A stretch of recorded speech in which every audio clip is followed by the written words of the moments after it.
All right, so Biden goes up and he gives his speech at 2 p.m. this afternoon. He's reading from a teleprompter. He's having trouble reading the teleprompter. He's slurring a lot of the words. But I've selected two sound bites that I think are interesting.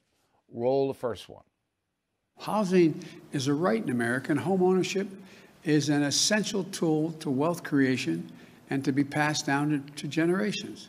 Today, I'm directing the Department of Housing and Urban Affairs and Urban Development to redress the historical racism in federal housing policies. Housing is a right in America. Isn't that an interesting statement? Access to housing is a right. Access to it. So you can't deny people the right to buy a home or rent an apartment or a house because you don't like their skin color or ethnicity or they may be gay.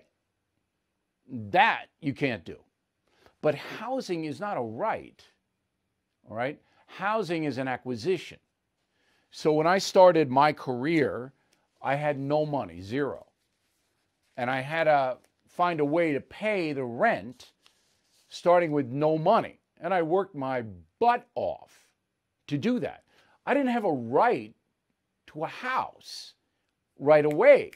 I had to earn money to get rent, to get a dwelling. And I did. I found a way.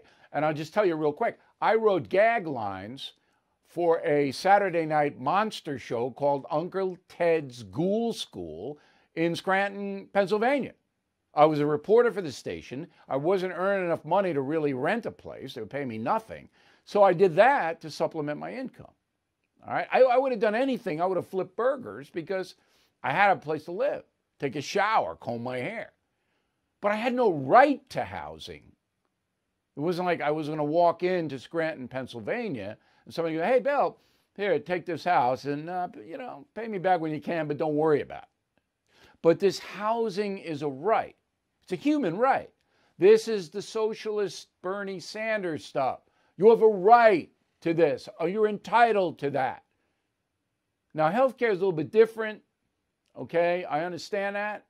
But the basic essentials of life, you got to earn. You got to earn them in a capitalist society, not a communist society, where they'll give them to you, but they'll take everything else away from you. And you won't own the house. You can live in it, but the government owns it. All right, second soundbite. Roll it. We need to make equity and justice part of what we do every day. Today, tomorrow, and every day. I'm going to sign these executive actions to continue the work to make real the promise of America for every American.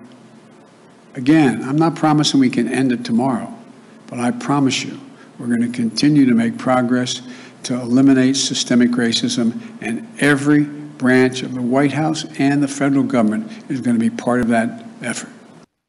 Okay, I got it, Joe. I see it. You are going to have certain groups that are going to get advantages from the federal government to make up for past sins of the country, and other groups who are not going to get any advantages, but who are going to pay for the advantages of the most favored groups. I got it. That's what you are. That's what you'll do. And that is the result of the election of November 3rd. Right there. Now, on the campaign trail, Biden didn't say that. He didn't say he was going to impose equity on the nation. He did not. But this was always in play. This is the beginning of socialism. Does Biden know that? He does not. He is hiding behind a cloak, and he really believes it, that he is noble.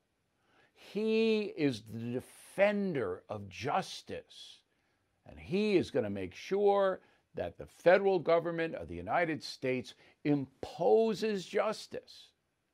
Now, interestingly enough, Donald Trump did more for minority groups and the poor than any president in the 21st and 20th century, maybe with the exception of FDR, and that's debatable. Because what Trump did was expand the economy so much in 4 years that everybody could get a job and earn their way. But Trump was demonized for doing that by the progressives and Biden because they don't want the free market to provide equality. That's not what they want. They want the federal government and the state governments to do it because they don't trust capitalism in the marketplace. But if you look at the median income for working Americans, it went up big under Trump because Trump's economic policies drove small and large business to expand and hire because money was being made. That's capitalism.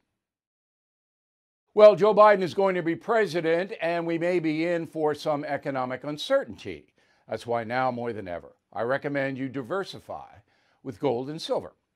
The only company I recommend is American Hartford Gold. So please call them right now and tell them Bill O'Reilly sent you, and they will give you up to $1,500 of free silver on your first order. Now, since I've been recommending American Hartford Gold, gold itself up over 40%, silver up over 60%. So don't wait. Call 866-501-5201. That's 866-501-5201, or text BILL to 65532. Bill O'Reilly here. Thank you for watching this video, and make sure you subscribe to the First TV YouTube page. Just hit the big red subscribe button below, and you'll get clips and highlights of my program, The No Spin News, every single day. We'll see you soon.